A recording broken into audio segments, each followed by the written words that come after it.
Perkenalkan, nama saya Rivo Adatma Arya Putra, absen 27 dari 11 IPS 1. Kali ini saya akan menjelaskan penjajahan Belanda di Indonesia. Penjelasan penjajahan Belanda. Penjajahan Belanda terhadap Indonesia adalah peristiwa yang selamanya akan tetap menjadi sejarah dan tentunya tidak akan pernah dilupakan oleh rakyat Indonesia.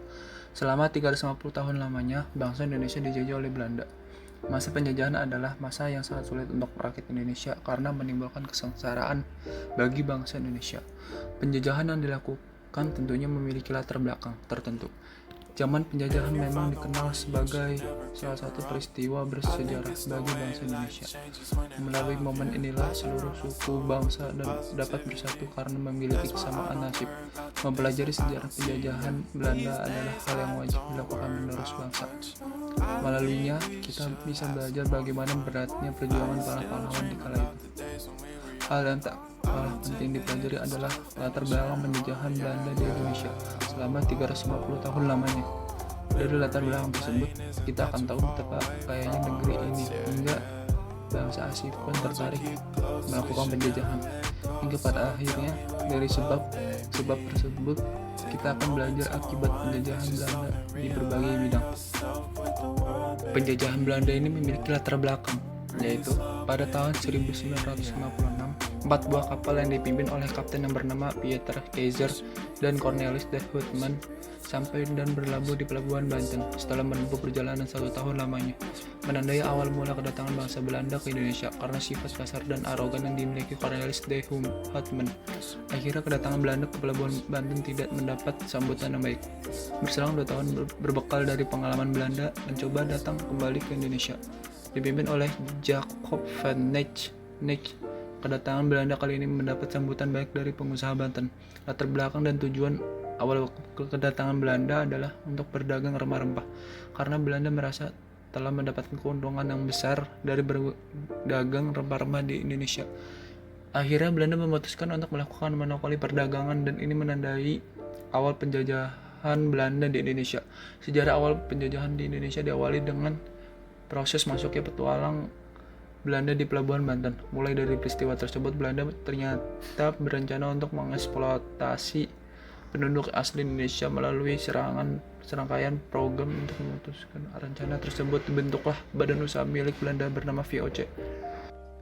Awal mula penjajahan. Sejarah pembentukan VOC Belanda. Pada tanggal 20 Maret 1602, Belanda mendirikan organisasi atau perusahaan dagang bernama Verenigde Oost-Indische Compagnie di wilayah Asia. Karena letak strategis, Belanda memiliki Batavia atau Jakarta untuk dijadikan markas VOC. Tujuan didirikan VOC antara lain adalah: 1. Bertujuan menguasai kerajaan-kerajaan di Indonesia beserta dengan pelabuhan dan jalur perdagangan. Yang kedua, melakukan monopoli perdagangan. Yang ketiga, mendominasi persaingan perdagangan dengan negara Eropa lainnya. Monopoli perdagangan oleh VOC dilakukan dengan paksa dan cara kekerasan pada penduduk Indonesia yang tinggal di daerah penghasil rempah-rempah. Tidak hanya melakukan kekerasan, namun VOC juga mengancam penduduk lokal penghasil rempah-rempah jika berani berdagang dengan negara lain selain Belanda. Sistem perbudakan pun mulai diimplementasi setelah Belanda merasa monopoli perdagangannya sukses dan membawa keuntungan melimpah. Akhirnya Belanda memerintahkan budak-budak dan pekerja di bawah VOC untuk menghasilkan tanaman, rempah, dan biji-bijian sesuai dengan keinginan Belanda.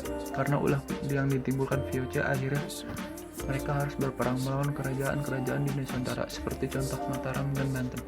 Seiring berjalannya waktu, VOC Belanda terus mengalami kemunduran. Hal ini disebabkan karena beberapa faktor yang berasal dari dalam maupun luar badan usaha itu sendiri.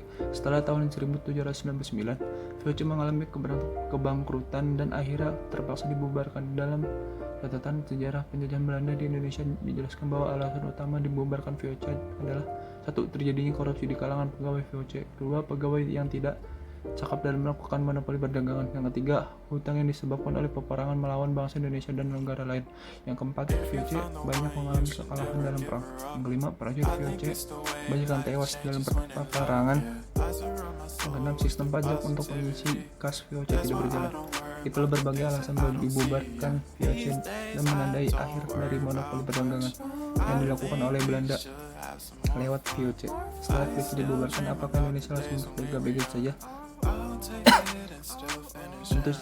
Tentu tidak, karena akibat penjajahan Belanda tersebut banyak negara yang memandang Indonesia sebagai salah satu negara jajahan yang menguntungkan. Banyak dari negara Eropa berperang maupun berpolitik memperebutkan wilayah kekuasaan di Indonesia. Namun Belanda tetap bersikeras tidak akan melepas negara jajahannya. Pembubaran tersebut malah menciptakan latar belakang penjajahan Belanda di Indonesia menjadi lebih tragis lagi. Berdiri pemerintahan Hindia Belanda. Herman Willem Daendels adalah gubernur Belanda yang ditugaskan untuk memerintah dan mengatur Indonesia. Daendels juga ditugaskan oleh Raja Belanda untuk mengatur Indonesia, juga untuk mempertahankan Indonesia dari serangan kerajaan Inggris dan mengatur keuangan. Daendels dikenal dengan julukan gubernur bertangan besi. Sebutan ini memang sangat sesuai karena di bawah pemerintahan Daendels bangsa Indonesia mengalami penderitaan yang sangat besar karena ketahuan melanggar undang-undang yang mengatur penjualan tanah milik negara secara ilegal. Daendels pun ditarik dari jabatannya. Setelah masa Daendels berakhir, maka digantikan oleh Jenderal Janssens hingga akhir pemerintahan Indonesia jatuh ke tangan Van der Bosch di bawah kepemimpinannya. Ia menerapkan sistem tanam paksa yang menyebabkan kemiskinan, kelaparan, dan kesengsaraan bangsa Indonesia semakin bertambah. Di sisi lain, Belanda sangat diuntungkan dengan sistem tanam paksa karena mendapat kekayaan yang dapat digunakan untuk mengisi kas Belanda. Di saat sistem tanam paksa atau bisa disebut Rodi diberhentikan, muncullah sistem pintu terbuka yang memperbolehkan pihak lain untuk menanam modal. Tidak jauh berbeda dalam memberikan dampak sengsara kepada bangsa Indonesia. Hal ini memicu perlawanan dari bangsa Indonesia yang berasal dari berbagai penjuru daerah seperti Perang Bali, Perang Diponegoro, Perang Taderi, Perang Aceh, Perang Banjar, gerakan protes petani, dan lain sebagainya. Berakhirnya masa penjajahan Belanda di Indonesia. Berakhirnya pemerintahan Belanda ditandai dengan penyerangan tentara Jepang di Indonesia pada tanggal 27 Februari 1942. Tentara Jepang berhasil mengalahkan armada gabungan dari negara Amerika, Inggris, Belanda, dan Australia di bawah pimpinan Letnan Jenderal Hitoshi Imamura. Tentara Jepang mulai menguasai Pulau Jawa. Di sanalah Belanda dikalahkan oleh tentara Jepang, dan pada akhirnya setelah Belanda mengalami kekalahan terus-menerus dari pihak Jepang, Jenderal Hindia Belanda Sejahtera van Strakenburg Stachauer menyerah dan ditangkap. Dan ini menandakan awal mula penjajahan Jepang di Indonesia.